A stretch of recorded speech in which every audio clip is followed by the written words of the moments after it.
एक हत्या हुई, फिर उस हत्या पर राजनीति हुई और अब सवाल यह है, क्या हमने इंसान की मौत को भी जाति और पार्टी के चश्मे से देखना शुरू कर दिया है?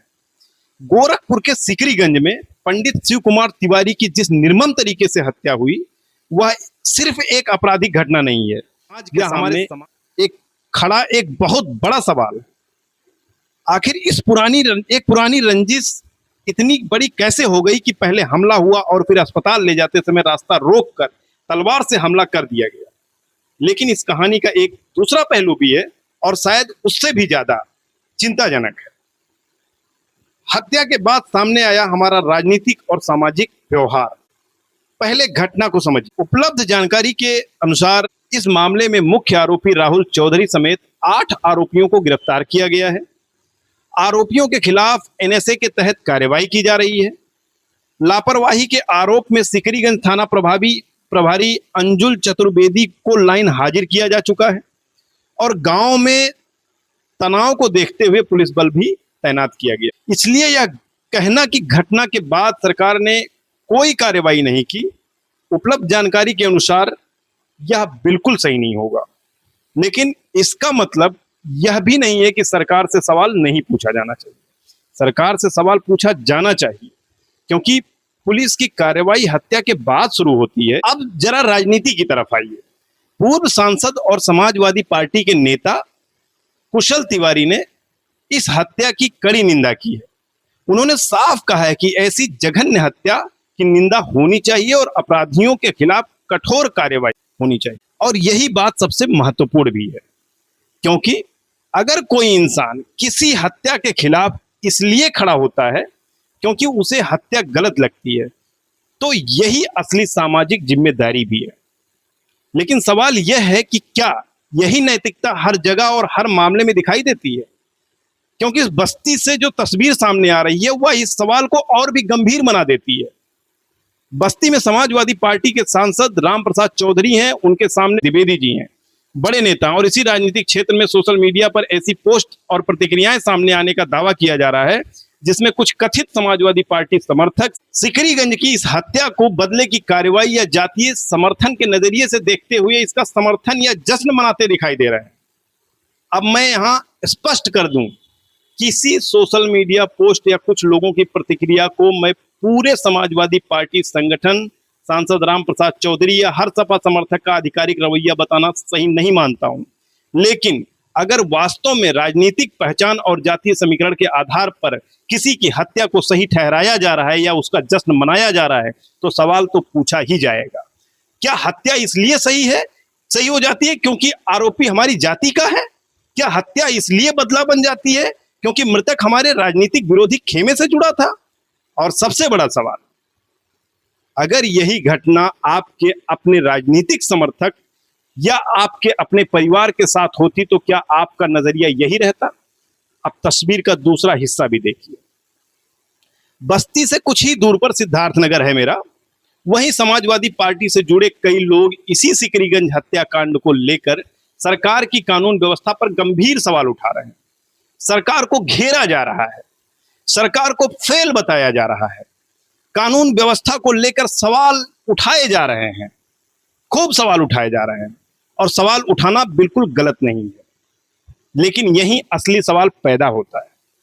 अगर बस्ती में इसी हत्या को लेकर कुछ लोग कथित तौर पर जश्न मना रहे हैं या इसे बदले के रूप में सही ठहरा रहे हैं और उसी राजनीतिक धारा से जुड़े लोग सिद्धार्थनगर में इसी हत्या को लेकर सरकार को कटघरे में खड़ा कर रहे हैं, तो क्या यह दोहरा राजनीति रवैया नहीं है? क्या यह दोहरा राजनीतिक रवैया नहीं है? एक जगह हत्या पर खुशी, दूसरी जगह पर उसी हत्या पर राजनीति। एक जगह आरोपी के लिए सहानुभूति, जातीय सहानुभूति, दूसरी जगह पर कानून व्यवस्था के नाम पर सरकार पर हमला। क्या हत्या के लिए भी हमारी अलग अलग नैतिकता होती है? यही सवाल सिद्धार्थनगर के उन समाजवादी नेताओं और कार्यकर्ताओं से भी है जो सरकार की कानून व्यवस्था पर सवाल उठा रहे हैं। आपका सवाल बिल्कुल जायज है, सरकार से सवाल पूछिए, पुलिस से सवाल पूछिए, लेकिन क्या वही नैतिक कसौटी अपने राजनीतिक और सामाजिक लोगों पर भी लागू होगी?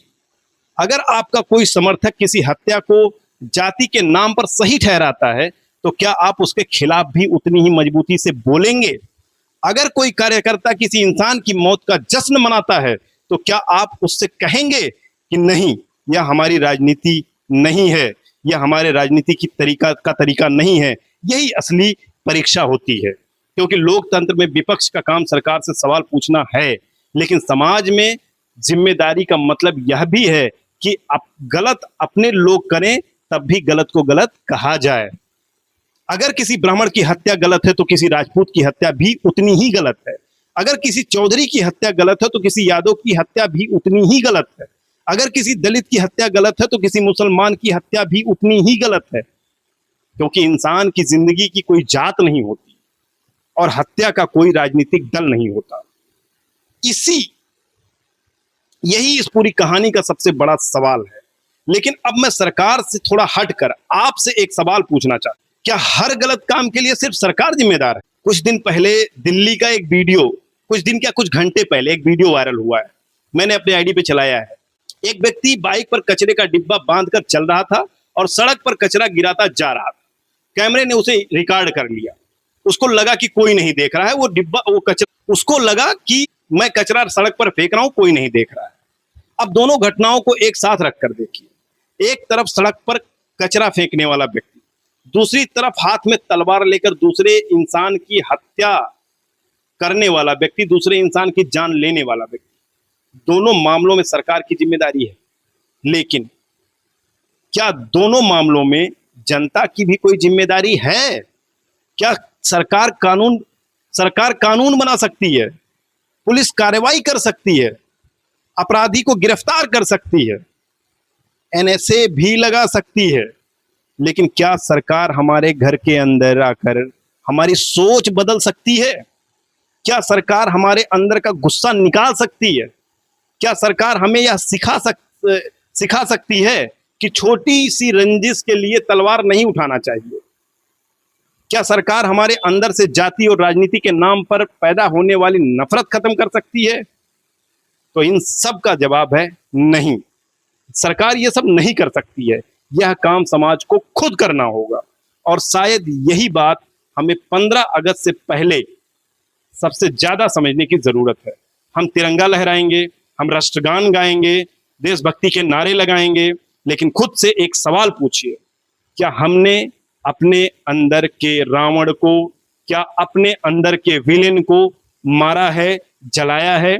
वह रावण जो हमें छोटी सी बात पर दूसरे इंसान से नफरत करना सिखाता है, वह रावण जो हमें जाति देखकर किसी के मौत पर दुखी या खुश होना सिखाता है, वह रावण जो हमें सड़क को अपना कूड़ेदान समझने की मानसिकता दे देता है, अगर यह सब हमारे अंदर मौजूद है तो सिर्फ सरकार बदलने की जरूरत नहीं है। सिर्फ सरकार बदलने से देश नहीं बदलेगा, क्योंकि कानून व्यवस्था सरकार सुधार सकती है, लेकिन समाज की मानसिकता समाज को खुद सुधारनी होगी। यह आपको अपने आप को खुद सुधारना होगा। इसलिए इस स्वतंत्रता दिवस पर एक संकल्प सरकार से सवाल करने का ही नहीं होना चाहिए, एक संकल्प खुद से भी होना चाहिए। खुद से भी एक सवाल करना होगा। न सड़क को गंदा करेंगे, न समाज को गंदा करेंगे, न जाति के नाम पर नफरत करेंगे, न पार्टी के नाम पर नफरत करेंगे, और न ही किसी इंसान के मौत का जश्न मनाएंगे। सरकार से सवाल करना हमारा अधिकार है, लेकिन अपने आप से सवाल करना हमारी भी जिम्मेदारी है। देश तभी चलेगा जब हम अधिकारों के साथ साथ अपने कर्तव्यों को भी, अपनी जिम्मेदारियों को भी उतनी ही जिम्मेदारी से समझेंगे। अपने आप से सवाल करना यह हमारी जिम्मेदारी है।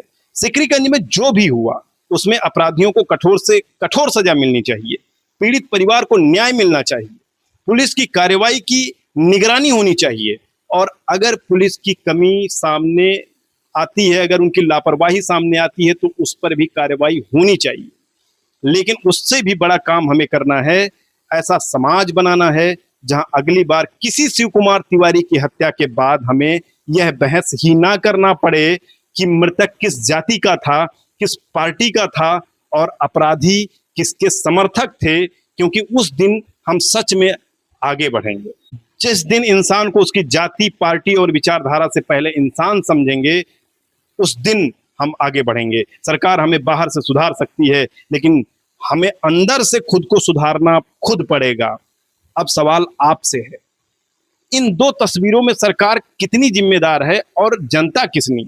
सोचिए और अपनी राय कमेंट में बताइए। Wish you all the best. जय हिंद, जय भारत।